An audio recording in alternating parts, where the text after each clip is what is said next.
Hello दोस्तों, crime radio channel पर आपका स्वागत है। उम्मीद है आप सब अच्छे होंगे। आज की कहानी एक ऐसी घटना के बारे में है कि इस घटना के होने के बाद महज कुछ ही घंटों के अंदर उत्तर प्रदेश पुलिस के कई ऑफिसर्स का ट्रांसफ़र कर दिया गया। वहीं दूसरी तरफ जब ये मामला कोर्ट में पहुंचा तो इस केस के बारे में पुलिस की इन्वेस्टिगेशन को देखकर खुद जज ने इस केस की इन्वेस्टिगेशन करने वाली पूरी टीम की बहुत तारीफ की, क्योंकि इस केस में जिस तरह पुलिस ने एक एक कड़ी को जोड़ते हुए बारीकी से जांच की और महज 3 दिन में इस केस को सॉल्व किया, वो अपने आप में पुलिस इन्वेस्टिगेशन की एक मिसाल है। कहानी है उत्तर प्रदेश के अमरोहा जिले की। अमरोहा से करीब 20 किलोमीटर की दूरी पर एक गांव है बावनखेड़ी। इस गांव में एक भरा पूरा परिवार रहता था। परिवार के मुखिया थे मास्टर शौकत अली। परिवार में उनके अलावा उनकी बीवी हाशमी, बड़ा बेटा अनीस, बहू अंजुम, 11 महीने का पोता अर्श, परिवार की इकलौती बेटी शबनम, छोटा बेटा राशिद और उनकी एक भांजी राबिया भी उन्हीं के साथ रहा करती थी। इस पूरे परिवार में कुल 8 लोग रहते थे। पूरा परिवार अच्छा खासा पढ़ा लिखा और पैसे वाला था। पूरे गांव में भी परिवार का अच्छा रुतबा था। खुद मास्टर शौकत अली एक सरकारी कॉलेज में लेक्चरर थे।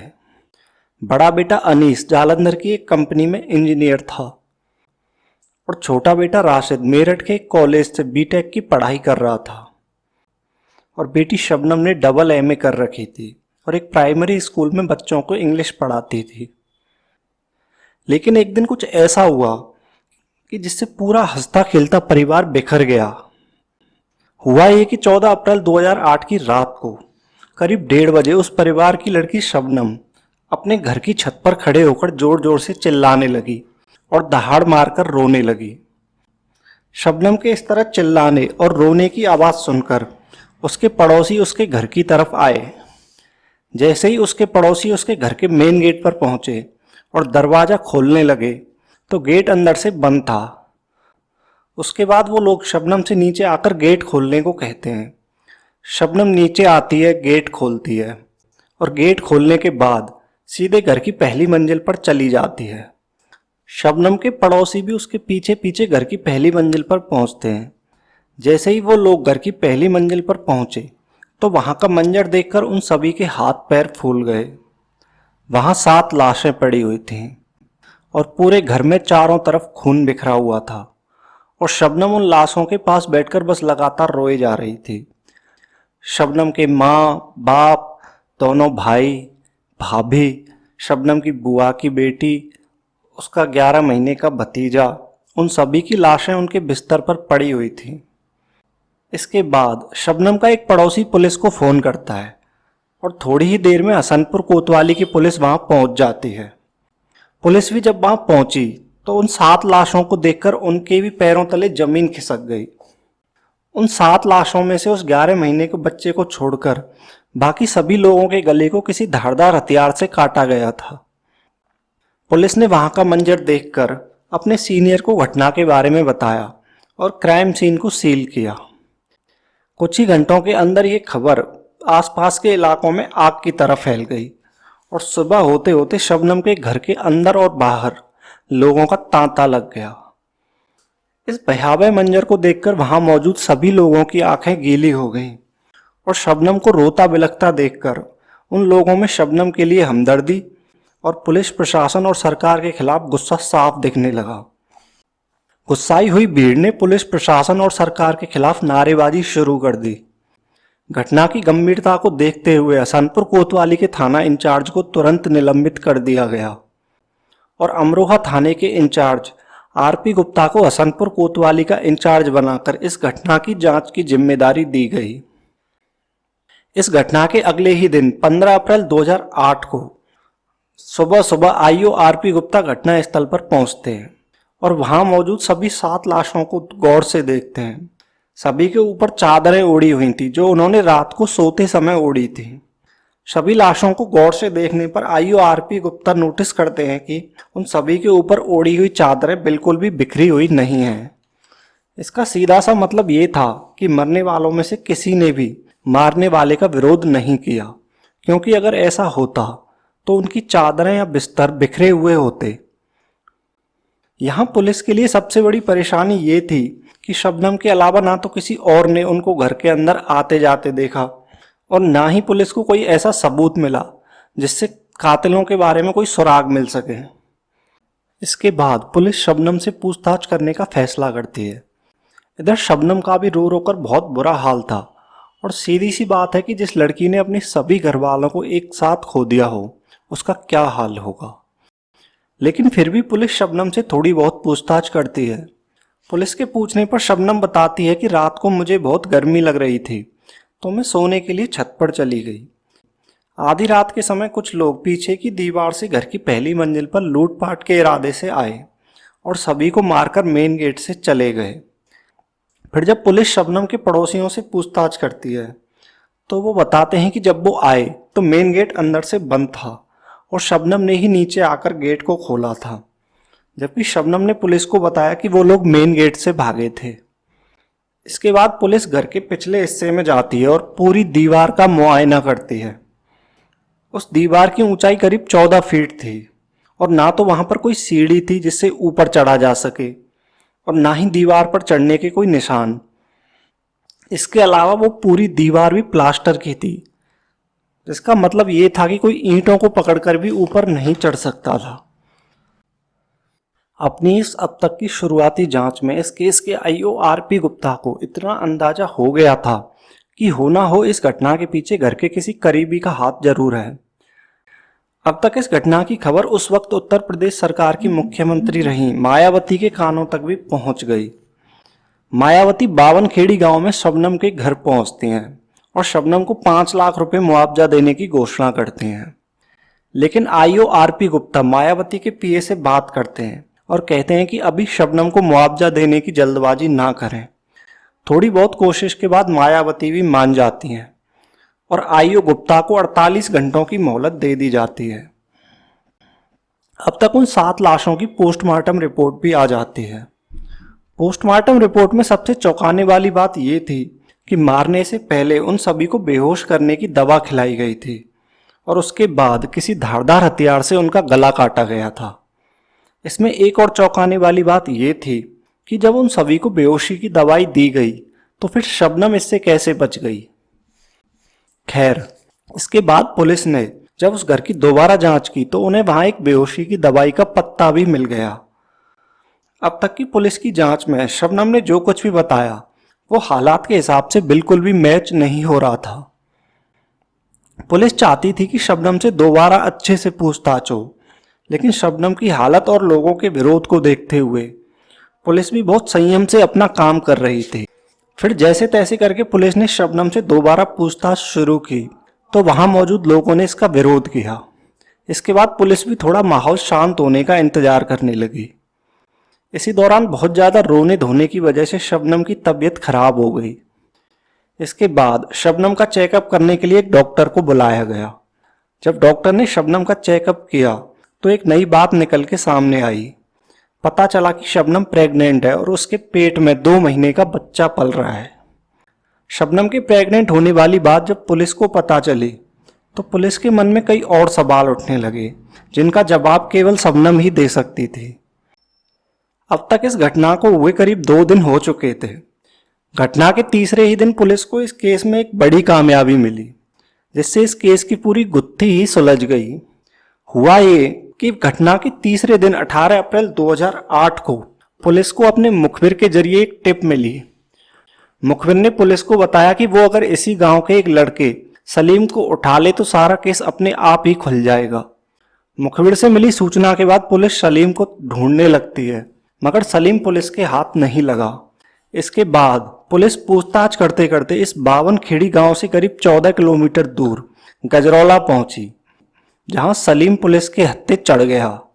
और इसके बाद 18 अप्रैल 2008 को शाम के समय पुलिस सलीम को गिरफ्तार करके हसनपुर थाने ले आई। सलीम को थाने पर लाने के बाद आईओ आरपी गुप्ता ने सलीम से पूछताछ करनी शुरू की। शुरुआत में तो सलीम ना नुकुर करने लगा, मगर जब पुलिस ने थोड़ी सख्ती दिखाई तो सलीम टूट गया और थोड़ी देर बाद ही पुलिस को सारी कहानी बता दी। इसके बाद पुलिस सीधे शबनम के पास पहुंची और उससे पूछताछ करने लगी, मगर शबनम अब भी बस वही बोले जा रही थी जो उसने शुरुआत में पुलिस को बताया था। इसके बाद पुलिस शबनम को सलीम के सामने लाकर खड़ा कर देती है। सलीम को पुलिस की गिरफ्त में देखते ही शबनम समझ जाती है कि अब कुछ भी छुपाने से कोई फायदा नहीं, और फिर शबनम ने भी अपना गुनाह कबूल कर लिया और पुलिस को सारी कहानी बताई। इस घटना के करीब 1 साल पहले शबनम की मुलाकात सलीम से हुई। मुलाकातें धीरे धीरे दोस्ती में बदली और फिर दोस्ती धीरे धीरे प्यार में बदल गई, और फिर ये दोनों एक दूसरे से शादी करने का फैसला करते हैं। मगर जब शबनम ने सलीम से शादी करने वाली बात अपने घर वालों को बताई तो उन्होंने इस रिश्ते के लिए साफ मना कर दिया, क्योंकि शबनम और सलीम के परिवारों के बीच जमीन आसमान का फर्क था। जहां शबनम का पूरा परिवार पढ़ा लिखा और पैसे वाला था और शबनम ने भी डबल एमए कर रखी थी, वहीं सलीम केवल 8वीं पास था और गांव में ही छोटा मोटा बढ़ई का काम किया करता था। लेकिन घर वालों के मना करने के बाद भी शबनम ने सलीम से अपने रिश्ते बनाए रखे और अपने इस रिश्ते को आगे बढ़ाती गई। इसी बीच शबनम को एक दिन पता चला कि वो प्रेग्नेंट है, तो उसने अपने घर वालों को फिर से मनाने की खूब कोशिश की, लेकिन शबनम के घर वालों ने साफ मना कर दिया। सलीम से प्रेग्नेंट होने के बाद शबनम ये ठान चुकी थी कि वो शादी करेगी तो सिर्फ सलीम से ही। शबनम चाहती तो घर से भागकर भी सलीम के साथ शादी कर सकती थी, लेकिन इस तरह शादी करने के बाद शायद उन दोनों को दर दर की ठोकरें खानी पड़ती। इसी कशमकश में एक दिन शबनम ने सोचा कि क्यों ना वो अपने सभी घर वालों को ही रास्ते से हटा दे, क्योंकि ऐसा करने के बाद ना तो उसे कोई रोकने टोकने वाला होगा और ऊपर से वो सारी जायदाद की मालकिन भी बन जाएगी। इसी के बाद शबनम ने अपने घर वालों को मारने का प्लान बनाया और अपनी साजिश में सलीम को भी शामिल कर लिया। शबनम ने सलीम के साथ मिलकर अपने घर वालों को मारने का प्लान तो बना लिया, लेकिन यहाँ उन दोनों के लिए दिक्कत ये थी कि वो दोनों उन 6 लोगों को एक साथ काबू में कैसे करें। फिर उन दोनों ने ये तय किया कि मारने से पहले उन सभी को किसी तरह बेहोश कर दिया जाए। इसके लिए 14 अप्रैल 2008 को सुबह ही सलीम अपने बावनखेड़ी गांव से करीब 38 किलोमीटर दूर बेहोशी की दवा लाने के लिए पाकवाड़ा पहुंचता है। सलीम पाकवाड़ा पहुंचकर वहां के किसी मेडिकल स्टोर से बेहोशी की 10 गोलियां खरीदता है और उन्हें लाकर शबनम को दे देता है। उस समय शबनम के दोनों भाई भी छुट्टियों में घर आए हुए थे और उसी दिन 14 अप्रैल 2008 को एक साथ वापस जा रहे थे और घर से निकल भी गए थे और गजरौला तक पहुंच गए थे। लेकिन तभी शबनम उनको फोन करती है और किसी तरह अपने दोनों भाइयों को वापस बुला लेती है। शबनम के दोनों भाई अपनी बहन की जिद को मानकर घर पहुंचते हैं। इसके बाद रात को सभी लोग मिलकर एक साथ खाना खाते हैं और बैठकर आपस में बातें करने लगते हैं। खाना खाने के बाद शबनम सभी के लिए चाय बनाती है और उस चाय में बेहोशी की गोलियां मिला देती है और उस 11 महीने के बच्चे को छोड़कर सभी को चाय देती है। उस नशीली चाय को पीने के बाद सब लोग बेहोश होने लगते हैं और जब शबनम देखती है कि अब सब लोग बेहोश हो चुके हैं तो रात के करीब 12 बजे शबनम सलीम को फोन करती है और उसे बताती है कि अब सभी बेहोश हो चुके हैं। इसके बाद सलीम एक धारदार कुल्हाड़ी लेकर शबनम के घर पहुंचता है। शबनम उसे घर की पहली मंजिल पर ले जाती है जहां वो सभी लोग बेहोश पड़े हुए थे, और फिर इसके बाद सलीम उस 11 महीने के बच्चे को छोड़कर बाकी सभी 6 लोगों के गले पर कुल्हाड़ी से वार करता है, जिससे उन सभी की मौत हो जाती है। इस दौरान शबनम भी वहीं खड़े होकर ये सब देख रही थी। उन सभी 6 लोगों का गला काटने के बाद सलीम उस 11 महीने के बच्चे का गला दबाता है। सभी लोगों को मारने के बाद शबनम और सलीम अपने खून से सने हाथ पैर धोते हैं और इसके बाद सलीम मेन गेट से बाहर निकल जाता है और उस कुल्हाड़ी को तालाब में फेंककर अपने घर चला जाता है। सलीम के जाने के बाद शबनम मेन गेट को अंदर से बंद करती है और घर की पहली मंजिल पर उन लोगों के पास पहुंचती है। ऊपर पहुंचने के बाद शबनम अपने कपड़े बदलने लगती है क्योंकि उसके कपड़ों पर कुछ खून के छींटे लग गए थे। शबनम अपने कपड़े बदल ही रही थी कि तभी उसे एक बच्चे के रोने की आवाज सुनाई देती है। शबनम ने जब जाकर देखा तो उसे पता चला कि उसका 11 महीने का भतीजा अब भी जिंदा है और जोर जोर से रो रहा है, क्योंकि जब सलीम ने उसका गला दबाया तो वो सिर्फ बेहोश हुआ था और उन दोनों को लगा कि वो मर चुका है।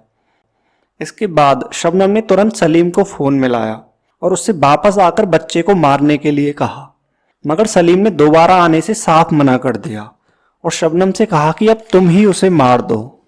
और फिर इसके बाद शबनम ने खुद अपने हाथों से अपने 11 महीने के भतीजे को गला दबाकर मार डाला। और जब शबनम को पूरी तसल्ली हो गई कि अब सभी लोग मर चुके हैं, तब उसने अपनी बालकनी में खड़े होकर रोना धोना शुरू कर दिया। और इसके बाद जो कुछ भी हुआ वो आप कहानी की शुरुआत में सुन चुके हैं। पुलिस ने शबनम और सलीम का बयान दर्ज करने के बाद अगले दिन 19 अप्रैल 2008 को दोनों को ऑफिशियली गिरफ्तार कर लिया।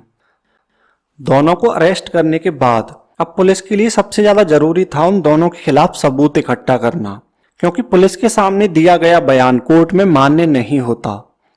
इसके लिए पुलिस ने सबसे पहले सलीम के बताने पर तालाब से वो कुल्हाड़ी बरामद की। उसके बाद सलीम का मोबाइल और उसके खून से सने हुए कपड़े भी सबूत के तौर पर बरामद किए।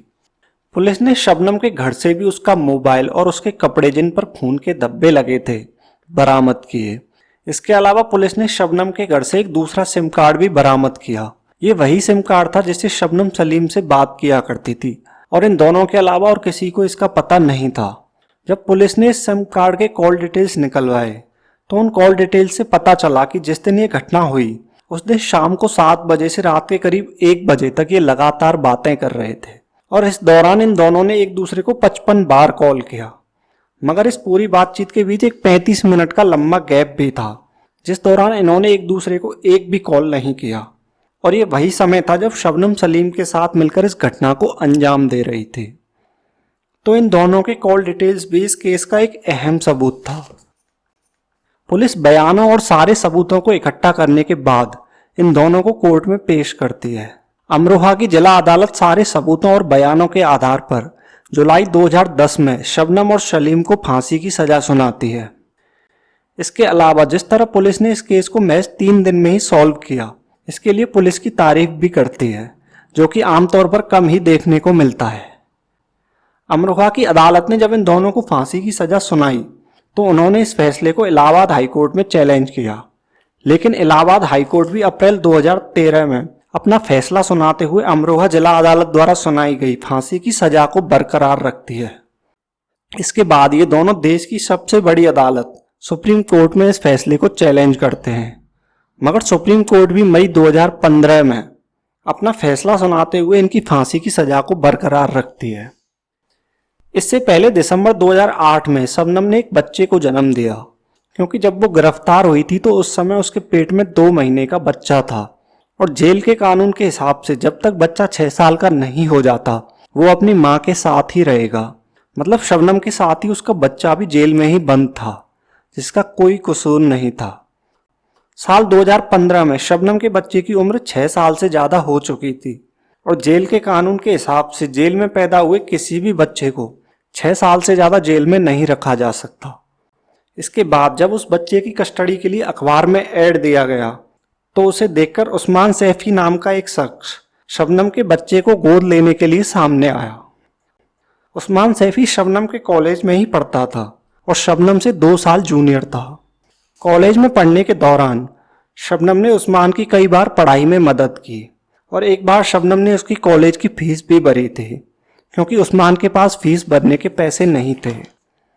इसके बाद उस्मान को शबनम से मिलवाया गया। शबनम भी उसे अपना बच्चा देने के लिए तैयार हो गई और सभी कागजी कार्रवाई पूरी होने के बाद शबनम के बच्चे को उस्मान को दे दिया गया।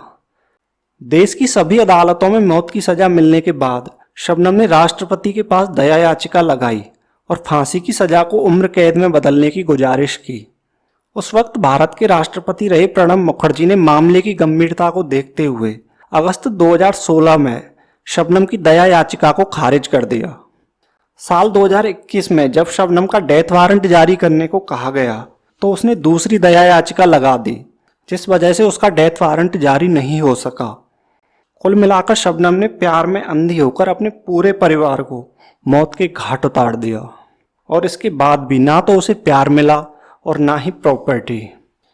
उस पूरे 52 खेड़ी गांव और उसके आसपास के इलाकों में इस घटना का असर आज भी इतना है कि फिर कभी वहां के लोगों ने किसी लड़की का नाम शबनम नहीं रखा। शबनम का बेटा अब करीब 15 साल का हो चुका है और जब जेल में बंद शबनम से मिलने जाता है तो वो कई बार अपनी माँ से पूछता है कि आप जेल में बंद क्यों हो, तो शबनम उसकी तरफ मुस्कुराकर बात को टाल देती है। सलीम और शबनम दोनों अलग अलग जेलों में बंद हैं और अपनी फांसी का इंतजार कर रहे हैं। हालांकि अभी भी दोनों के पास कुछ रास्ते बचे हैं अपनी फांसी को टालने के लिए। अगर शबनम को फांसी हुई तो वो पहली महिला होगी जिसे आज़ाद भारत में फांसी दी जाएगी। भारत के 1947 में आज़ाद होने के बाद से आज तक किसी भी महिला को फांसी नहीं दी गई। तो दोस्तों, ये थी शबनम की पूरी कहानी। उम्मीद है आप सभी को कहानी अच्छी लगी होगी। कहानी पसंद आई हो तो इसे लाइक करें, कमेंट करके बताएं कि आपको कहानी कैसी लगी और इसे ज़्यादा से ज़्यादा शेयर करें। और क्राइम रेडियो चैनल को सब्सक्राइब करके बेल आइकन को ज़रूर दबाएं ताकि आपको आगे आने वाली कहानियों का नोटिफिकेशन मिल सके। मैं जल्दी आपसे मिलूंगा क्राइम रेडियो की अगली कहानी में। तब तक आप अपना ख्याल रखें, स्वस्थ रहें।